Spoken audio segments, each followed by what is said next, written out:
There we are. All right. Terry, what a pleasure to have you on today. You're usually a guest on some of our live streams with Ralph Ward, the boardroom expert and the boardroom hacker for many decades. But welcome to our audience back to CEO Zones. Today we are tackling a critical topic that every leader running a large organization at scale should pay attention to, and that's your governance. And how do you go about that? And where is the governance future kind of headed? We have an expert today with us. Terry comes from South Africa, down near Cape Town, Somerset West. Had to think about that for a second. But today we're going to offer a view of governance as not just a compliance checklist, because it has never been that, but some people put it in that box. But today we want to talk about the era of rapid disruption, and personal director liability, and the view of outdated and dangerous, I'll call it, check the boxes. Today, we're going to jump right into governance and the frontline driver of agility and value and digitization. Welcome, Terry. Terry's the CEO and co-founder of CGF Research Institute. And I believe you just celebrated a little bit over 2 decades of being the CEO and co-founder. So congratulations. And thank you, Bill. Yeah, thank you. Well, Bill, it's different being on the other side of the camera, so to speak. Yeah. Indeed, a great privilege and an honor for me to be here. Our time, South Africa time, 8:30 in the evening, your time in the afternoon. So lovely to be here this evening. All right, and we're glad to have you this afternoon. Yeah, good for you. So, welcome to my home office today. So, thank you for coming in. Yeah, it's a great pleasure. Thank you, Bill. Okay. Now, I used the word exactly when I wrote out the question, but I'll give you a little vagueness here. How can you explain the governance framework compared to a governance model? What crosses our mind as we jump in? Well, that's already a great question, and I think one that's widely misunderstood worldwide. And there's not much writing about it, unfortunately, Bill. You can go to the textbooks, and unfortunately, many organizations, company secretaries, governance, risk, compliance specialists get the terminology confused. So let's quickly, put it out there. Your governance model essentially is the structure of the leadership of the organization. So typically, if you read annual reports, they talk of the governance framework, but really what they're talking about is the governance model, namely the people, the leaders who lead, direct, and control the organization. And then typically what you'll find is some form of organigram that would be put into a report or even put onto the company's website. And there it will show you the board of directors, who the directors are, the executive, the non-executive. They, in some instances, they'll even tell you what board committees they have serving the board. And those committees could be anything from risk management to audit and, the usual type of committee setting. And in very, unusual or rare circumstances, not unusual, but rare circumstances, they will give you the CEO and the C-suite. But it's not often that they'll go down to the C-suite, meaning past the CEO and past the CFO. In South Africa, there is a particular type of person that we call a prescribed officer. And you don't really see that in the US. You don't see it in the EU either. And the prescribed officer is kind of part and parcel of that leadership team. All right, although they don't sit on the board. So that typically would be an elevated governance model, the leadership structure of the organization, and as I said, put into some kind of organigram to make sense of it, right? Mm-hmm. The governance framework, however, is something that's more dynamic. It's something that's looking, in other words, it is a governance framework. So let's quickly unpack the word governance, the way in which we govern, we lead, we direct and control the organization. So we look to the leadership and how they govern through the governance framework. So the governance model speaks to who leads, and that can be obviously, starting from the top, the board, the chairman, etc., going all the way down. In South Africa, it will go down to the CEO and CFO, and it pretty much stops there. And then the question is, how does the governance model fit into the governance framework? And that's another question. It's a big question because the governance model is one of many governance elements in this grand governance framework. So when we talk about a framework, it's all the bits and pieces that actually make the organization work. So for example, the first thing that you'd be looking to in an organization in the governance framework, which houses all this kind of, all these, these instruments almost, would be, one instrument would be the board. Another instrument would be the constitutional documents of the organization. Another governance area of the governance framework would be policies, charters, delegations, right the way down to a strategy, and then from the strategy to an operational plan. Now, the question is, in the framework, what does that look like? How does it all work? How does it interact? Who is accountable? Who is responsible? Now, none of that is contained in the governance model. So it's a fascinating question, and indeed a very important question, to be able to differentiate between a governance model, a governance framework, and what are we really talking about? So if we go to a board meeting and maybe the company secretary presents a governance model, the board then need to know and should ask, where is the governance framework of which the model is one component? It's just the leadership. It doesn't tell you the how and the what, whereas the model tells you who. So model, in easy terms, who is accountable? Model, how and what are the who and what are they doing? I hope that answers that. Trying to It make it easy. does.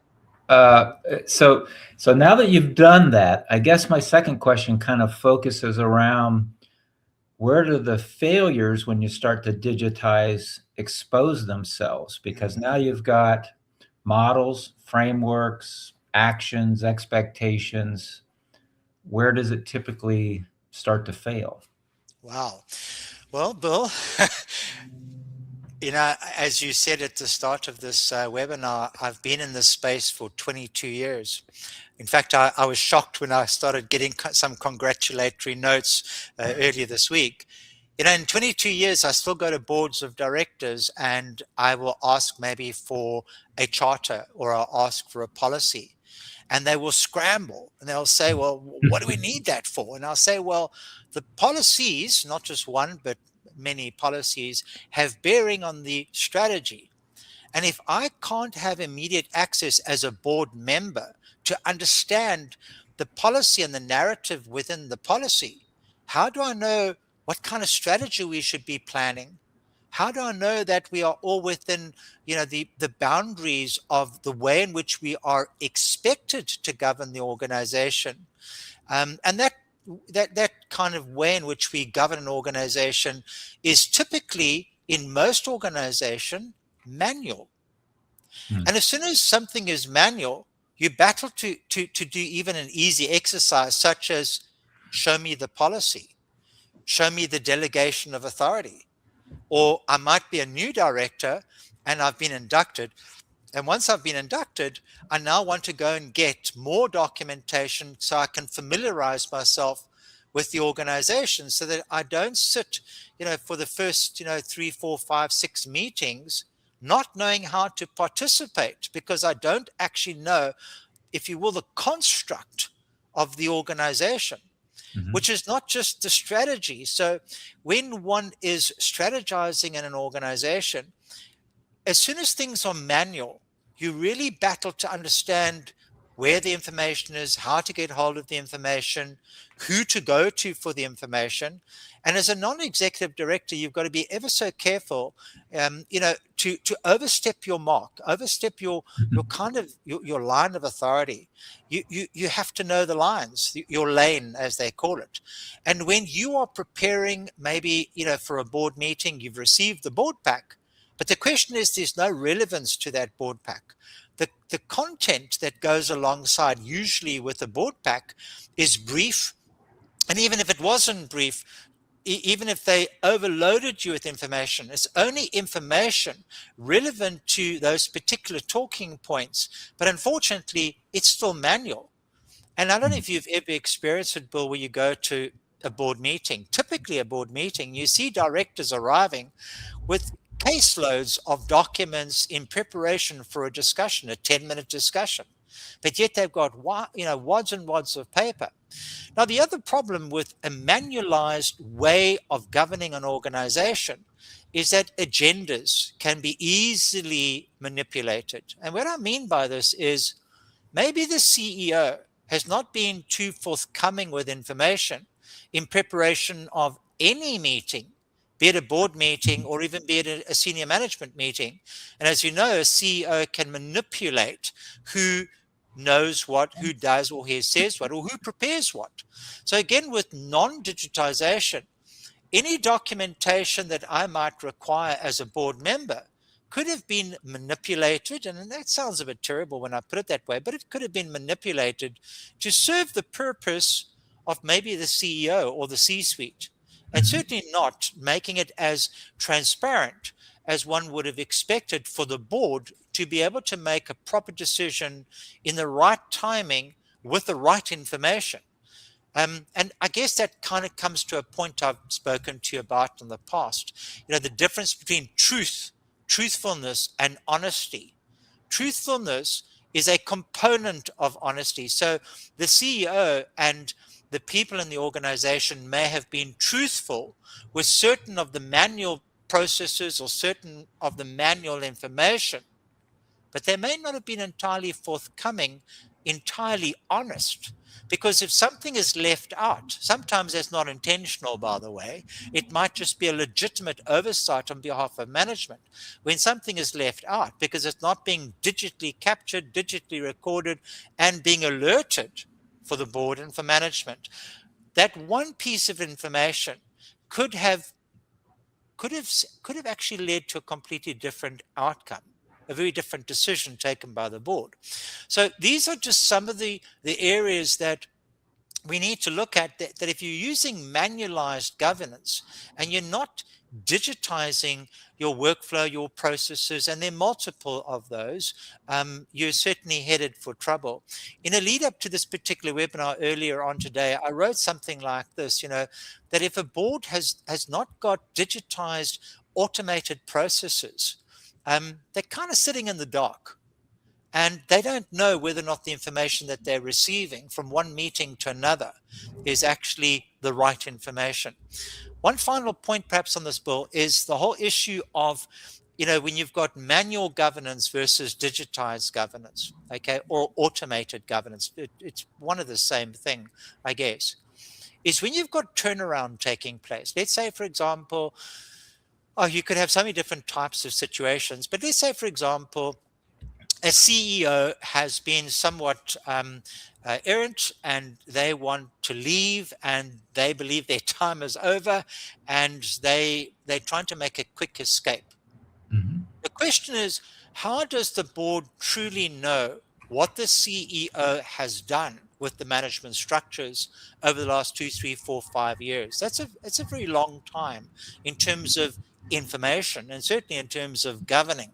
Remembering that the board is accountable and management through the CEO are responsible. Now suddenly the CEO leaves, unexpectedly leaves. Where's the follow through? Where's the continuity of information? What about the allegiances that the CEO has formed with certain people outside of the board, inside the management structure?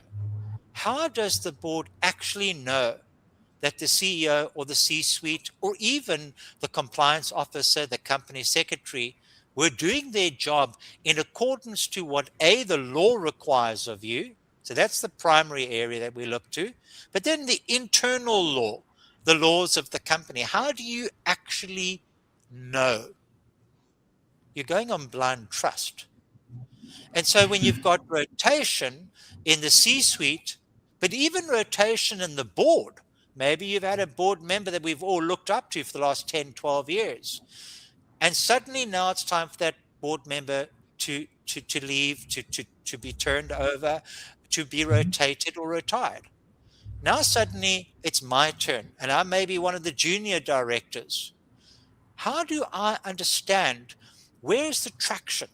Where's the information? Where's the history? More importantly, where's the audit trail of all that information?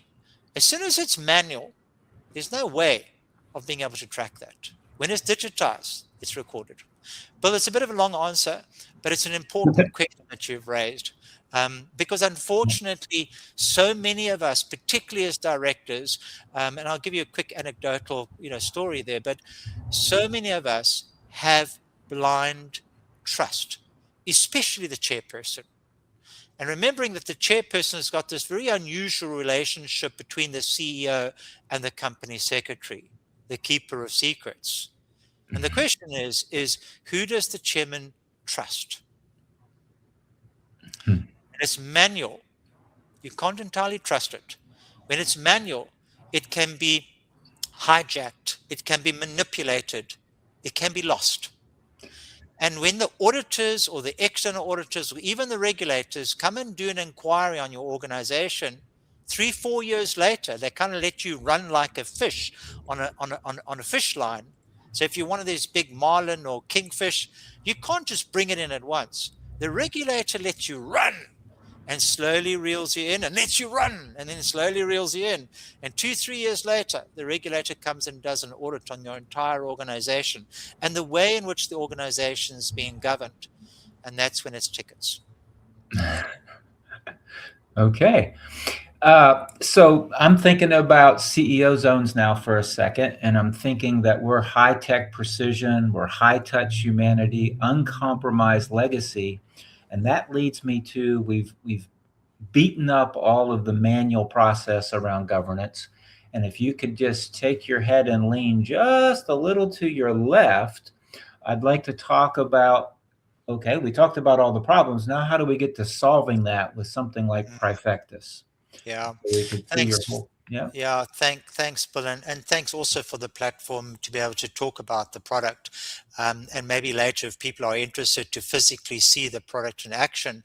But what we can do is for all the US people and all your international people, we can actually arrange a separate session, and we'll do a proper demonstration.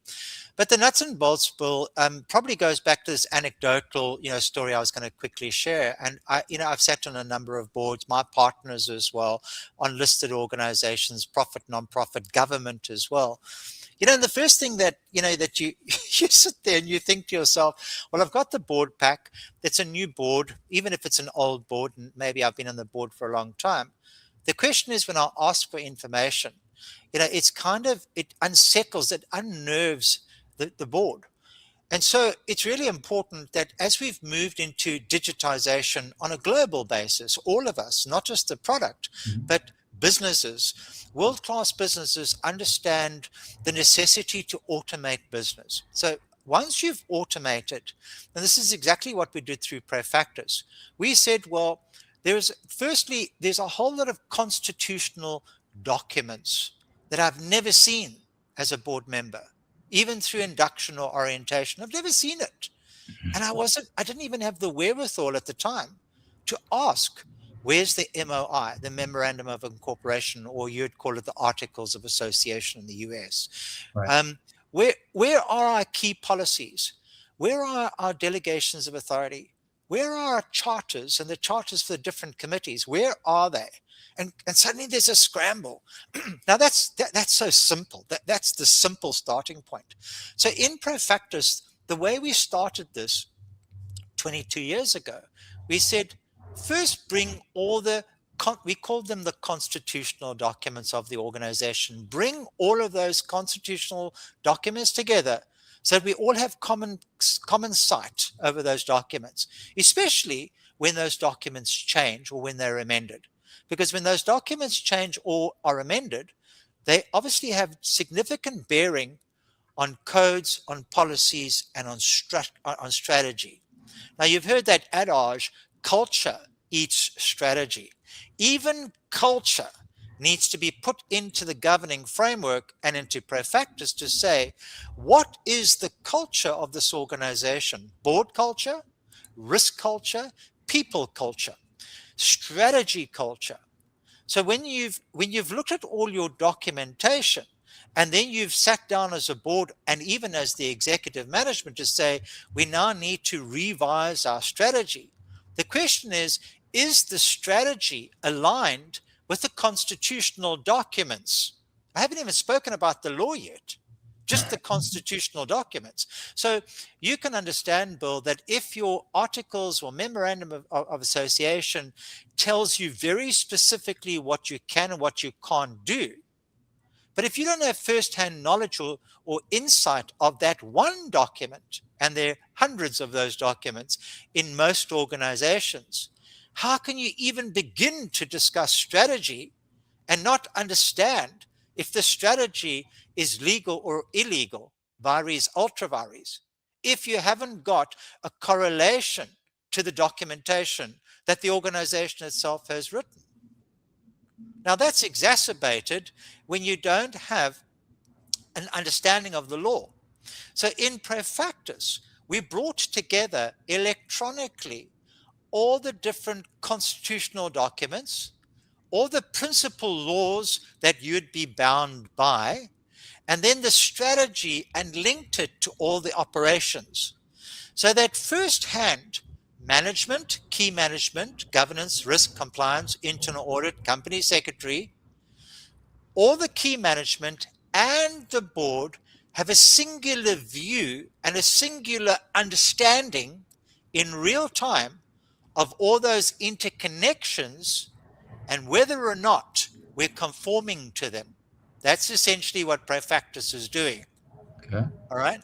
So as soon as one department maybe unintentionally goes and changes one of your key documents, one of the policy documents, the question is, how did that one small change, and I'm emphasizing small on purpose, how did that one small change in a silo mentality environment, often done by the CEO for either good or bad reason, how did that one change affect the entire organization's governance framework, and clearly the strategy? Now imagine if you're going to a board meeting and you're not as reliant on a board pack, but more able to go and look real time on your laptop through the web and see the real time governance, risk, compliance, performance of your governance framework before you go to a meeting. Imagine you could do that. It changes the game. It changes how you think about leading an organization. It changes your thought process as a CEO as to whether or not you're going to take a chance without the board's approval or try and do something behind the board's back. The same thing applies to the entire GRC and the compliance team, is because as soon as you make the governance framework transparent, behavior changes. Now imagine, as I conclude quickly, and so that's the gist of Prefactus.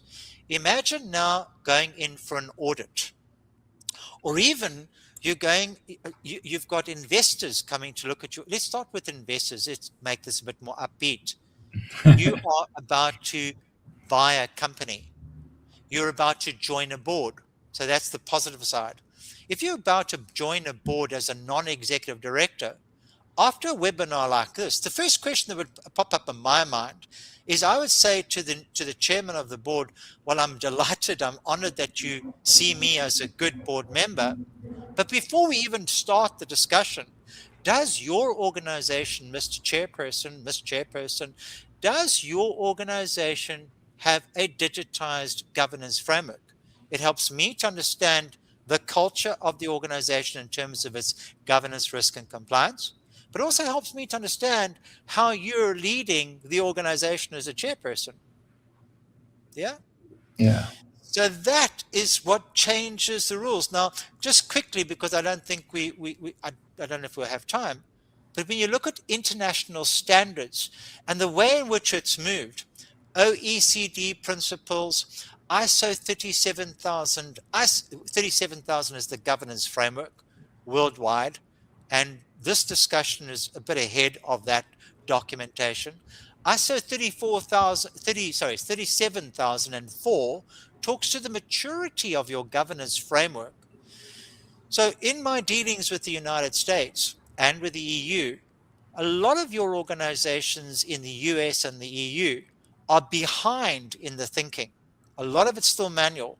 And very few of your organizations have digitized the governance of the organization, streamlining the systems, giving the directors and the executive management more assurance as to what they're looking at.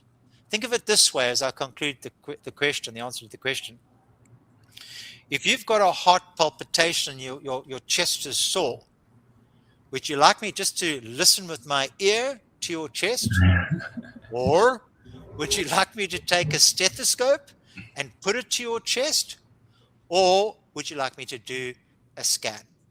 And what we're talking about now, and the ability to really understand what's going on in an organization, is a combination of, so I just want to make the point, we're not suggesting replacing human beings with digitization, definitely not. Right. But we're talking about the surgeon, we're talking about the doctor who has head knowledge, experience, and tools.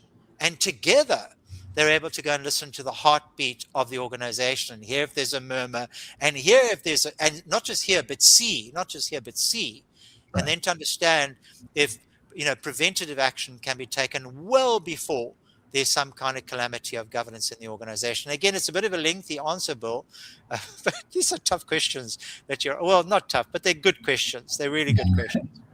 I'm going to jump ahead a little bit. I think I might skip a spot, but so everybody understands digitization. We get let's assume everybody's got their governance locked down for their home country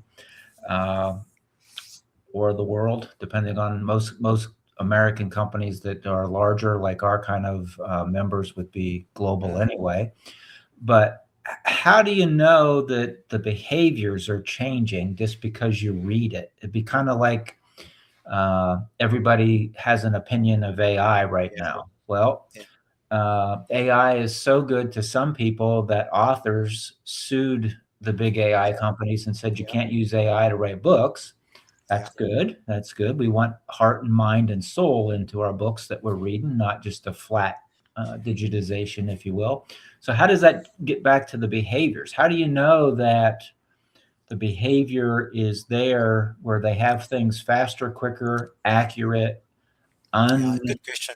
unadulterated? But now how do you know what's the behavior behind it? Well, again, it's a fascinating question because you've introduced the notion of AI, which I'll cover as a second part to this answer. But the first part, Bill, is let me do something a little bit different. Sure.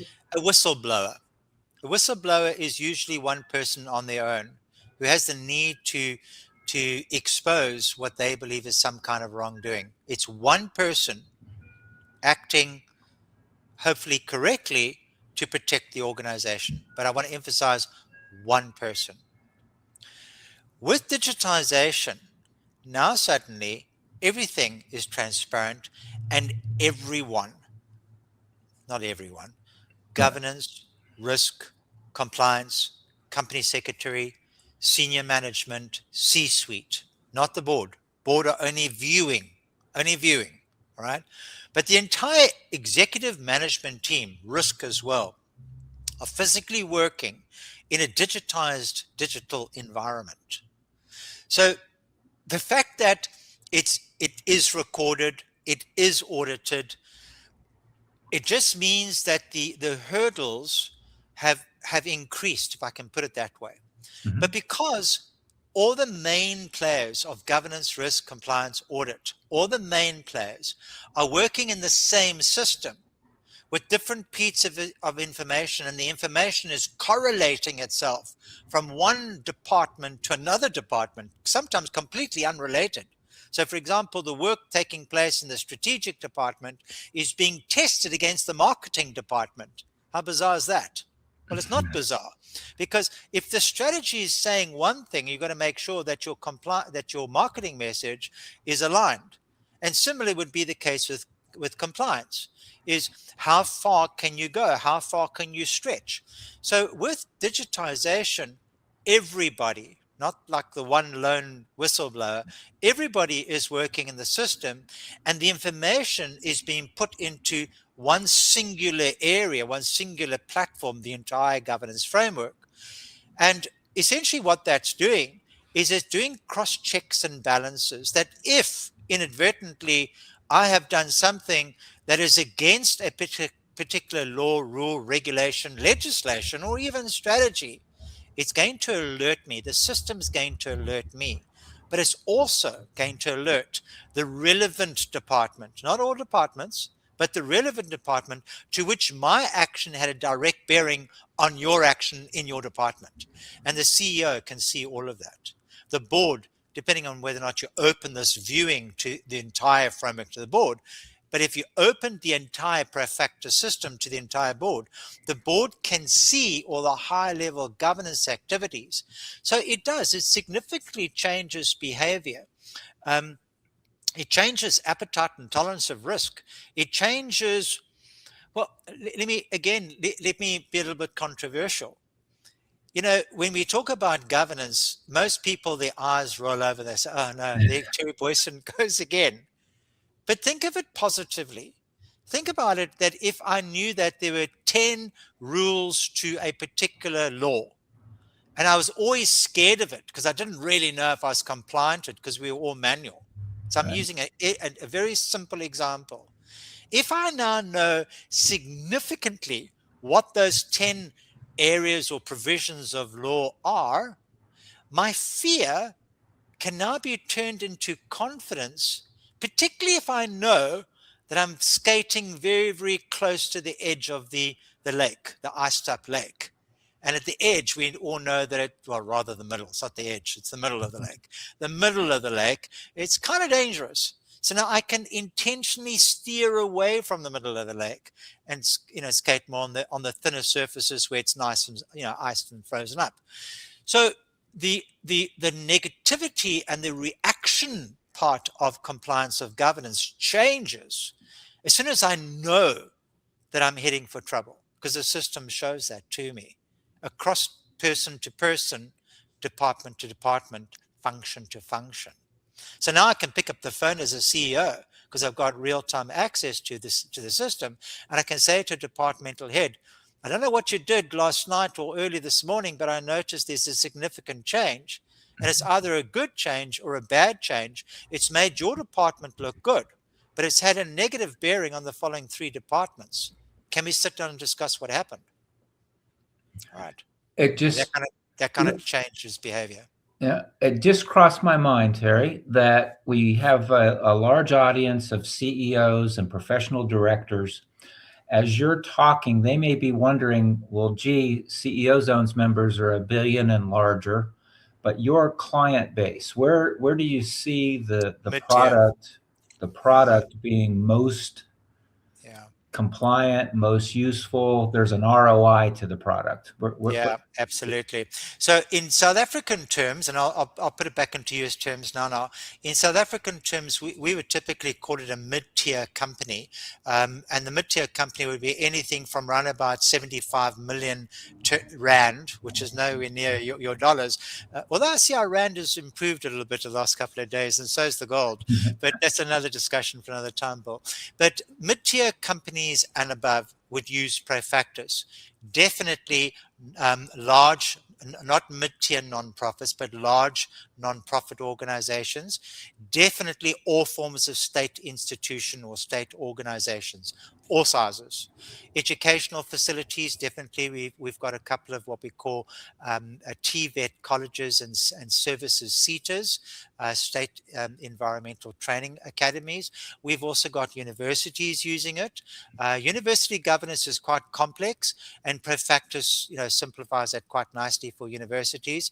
But it's not a system built, to answer the question more directly, it's not a system for a small company or a small nonprofit. That would be a manual governance system for those kinds of organizations. For the organizations becoming mid-tier in the US, then typically they would not switch on all areas of assurance. So the system has got these lines of defense. Combined assurance is built into the software. So at first, we do it in South Africa as well, we don't switch on all 6 lines of defense. If I need to explain that, tell me and I'll quickly do that. So we switch on only 2 lines of defense, meaning that only the management and internal auditors will work in the system, of which the board will have viewing rights. It's only much later, as the organization gets bigger, more complex, that they'll switch on a 3rd line of assurance, where they might bring in external subject matter experts, governance experts, people like Ralph, people like myself, where they're getting bigger and they need people to come and help them with their governance. Then they might switch on line 3 and line 4. In South Africa, in our King codes, it's a governance code, we even speak of line 6, and line 6 would be the regulators, the external regulators, and the regulators have exactly the same information at their disposal, would be able to have a look and see how the organization is maturing. So is it a system for a small tier organization? Definitely not. Mid-tier, they will grow into it, and as they get bigger and bigger and bigger, in my mind, a 75, 60 mil US dollar and above, we're definitely talking your language there. Yeah, so that would, I suppose, the shortish answer to that question. Okay. Another thing quickly, Bill, Yeah. the elements inside the framework, again, if it's not an organization that is this mega organization yet, certain of the elements in the framework can be toned or switched, not off, but down, meaning that you're not going to spend as much time in, maybe, for example, business continuity management. Maybe not a good example, because you don't want your organization to fail on BCM. But in a mid-tier organization, certainly in South Africa, a lot of the guys actually haven't done the mature business continuity management. So they'll turn that particular element lower in the governance framework so that the emphasis is less. And as they get into a big organization, they'll start ratcheting up the governing elements. They have different weightings in the system to give more bearing and more relevance. And so they grow with Profactus. Profactus grows, it's agile. Okay, so it grows with the company, and it's customized to a level within the organization and within the jurisdiction. Back to you, Bill. So that kind of gave us what I'll call the floor. What's the ceiling? Do you have no ceiling? No ceiling whatsoever. In fact, Bill, your larger organizations are so complex that they've lost sight. They truly have lost sight of the functionality from department to department, from document to document. So the irony is that and if you look at the number of people in the compliance departments, particularly in the banks, they've got 200-300 people in compliance. That's all they do. That's all they do. So, the amount of money that they're spending just to make sure that the document is in order, let alone that the documents are integrated from department to department, from organization to legislation. We're talking millions and rands, dollars, the same thing. We're talking millions and millions in human capital, intellectual capital, that the way we've built Profactus is it doesn't actually have a ceiling to it. Now, I can go into a lot more detail, which I won't, but I did say I'd cover AI briefly. Okay. So AI, we have used in the system in a closed AI environment. What I mean by that, in other words, it's not like open chat or any of the other, the other AI engines. Mm-hmm. Essentially, what we've done is we've said, if the main act in a country, let's just say South Africa, I'll pick 3 pieces of I don't know, governing instruments. The Companies Act of South Africa, this latest code of governance called King 5. You guys in America should read it. It's good reading. The book just came out a couple of weeks ago, and the new law started this month. It came out November sometime. I forget the date. And we've also had a book that we've just released that coincided with that. In fact, you were one of the endorsers or reviewers of Romany Naidu's book. So we coincided that with the launch of King 5. But the point is that the AI that we've used in the Perfecta system is double checked by human beings to see how does this particular code, the Dodd-Franks Act, the SEC, your Companies Act, our Companies Act, in a particular jurisdiction, how does it meet the requirements of what a particular person in a department should have known and should have done? So that's how we've used AI. And we've juxtaposed that into the organization's policies, strategy, charters, and so forth and so on. So we're very excited about it.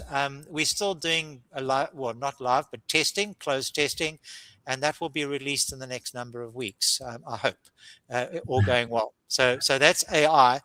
Clearly, algorithms, we've already got that really well embedded in the system, and the algorithms are used to do the management scoring.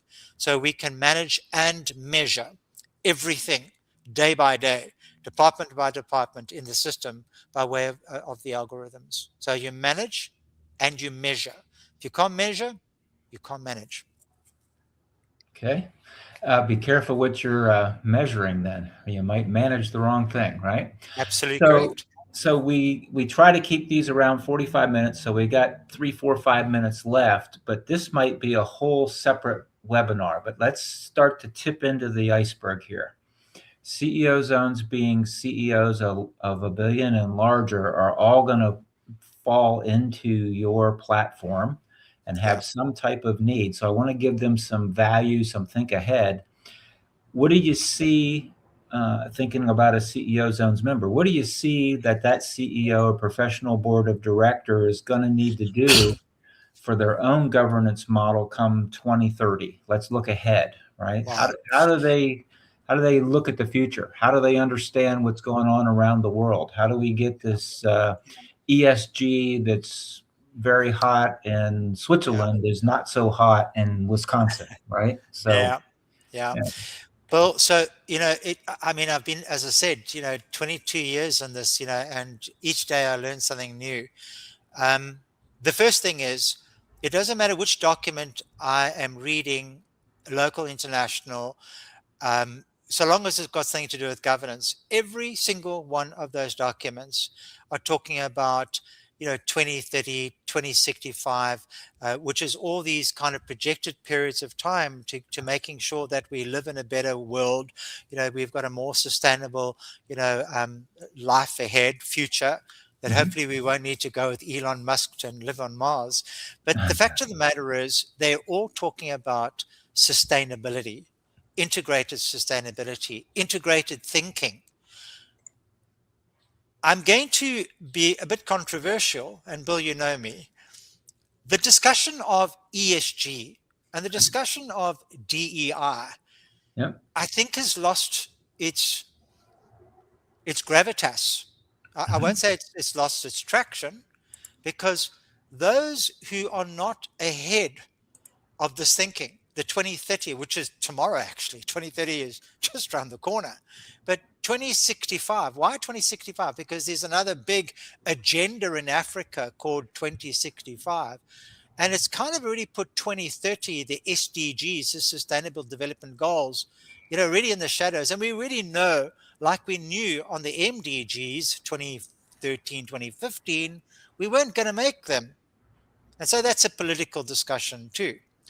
Every document I read, Bill, locally, internationally, is talking about sustainability, integrated thinking. And the ESG, notice the order of E, environmental, S for social, G for governance. If you haven't got your governance right, you're not going to get your environmental and your social issues right.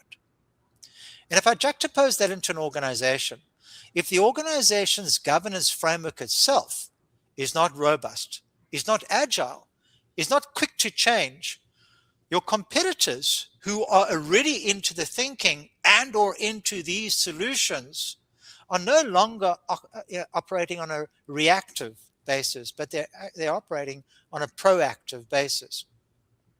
So if I talk about the future, The future for me is real-time, real-time thinking, real-time integration, quick to change, agility. We talk about boardroom agility. I mean, it's so glib. Oh, we're agile. And I asked the board, what do you mean by you're agile? Now we're a younger board. You still don't have the right information. You can be an old guy like me, and I can be more agile than you because I've got access to the right information at the right time, and it's corroborated. So the point is, I suppose, is that your regulators worldwide are under so much pressure. Communities have become a lot more informed. Just look at what's happening in Iran right now. The people by their droves are marching. And I think that's something that President Donald Trump is acutely aware of, is that he has to be seen to be doing what the nation requires of its leader. And a business is not dissimilar, it's the same thing. The stakeholders of an organization, and indeed the regulators who are under more pressure to making sure that organizations are doing the right thing, and if they're not, holding them accountable to avoid that next calamity of governance. You've got to be thinking ahead. The simple example I used just now of a director, when I'm joining a board of directors today, there is not a chance that I will join a board without director and officer liability insurance and a governance framework that's digitized. If the organization has not got a digitized governance framework in place, I'll give them probably 3 to 6 months to implement a governance framework. And if they don't, I'll give myself another 6 months, but at an increased director fee and with an increased director and officer liability fee. 1 year later, if the governance framework has not been digitized, I will resign. That is how much my reputation is worth. And the forward-thinking so-called agile directors, there's not a chance that I'm going to leave the fate of my reputation up to management who are doing something different, often not the right thing. Your regulators, even in your neck of the woods, Bill, you can see they're getting a lot more verbal. And when they become aware of this kind of tech, governance tech we call it, we're talking right now to the South African government, to the Lesotho government, in fact, a number of governments. We're even talking right now in Spain as well. And the guys were sitting back. I was in Luxembourg quite recently talking to them. They just sat back like, what the blazes is this? So yeah, this is good thinking. There's not much of it going on. There are only 1 or 2 organizations worldwide in this thinking. And I do believe we're leading that charge worldwide. That's a bit about the future, Bill, 2030. Okay, thank you. So I think we probably are going to bring this to a close. I believe your contact information is up there, because what I've learned is even on the replays, which we get on our YouTube channel and our website, if a CEO or board member says, oh, it's almost an hour, do I have an hour to start this video? So we try to keep them right around that 45 to 50-minute mark, and we're going to hit that right here today. So thank you so much. And Such a pleasure. We'll stay on the line after we hang up and get maybe you scheduled for the next one, because I do think that there's a whole lot more we could unpack here. So thank you so much, Gary. Thank you, folks. Thanks, Bill. Take care. And to you. Cheers. Goodbye.